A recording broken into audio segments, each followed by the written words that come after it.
Õppetund kogu poliitiliseks eluks on see. Eestit Moskva alt vabastades oli kõigepealt vaja läbi rehkendada kõik võidu ja kaotuse šansid. Langenud sõjamehest ja vangi pandud poliitikust on ju vähem kasu kui elusast.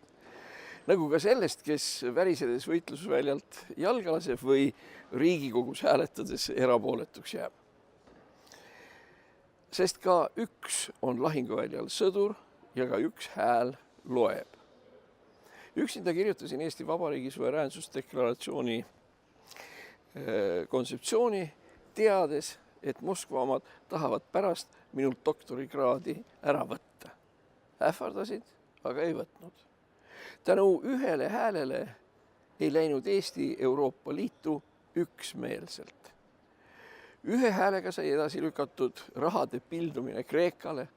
Ühe häälega prooviti kaitsta Villu Reiljanit ja Siim Kallast kriminaalsüüdistuste eest.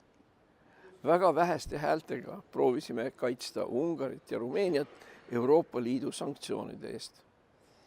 Ainsana kogu oma erakonna fraktsiooni vastu hääletades sain tekitada võimaluse, et ehk ometi jääb Rail Baltic tulemata. Ma näen siin Euroopa Parlamendis hunnikute viisi poliitilist korrektsust, tervetes lademetes vähemuse alandamist ja lihtsalt sigadusi. Aga kui julge olla ja tunda inimesi enda selja taga, siis pole see hirmus ja ükskord me võidame niikuinii.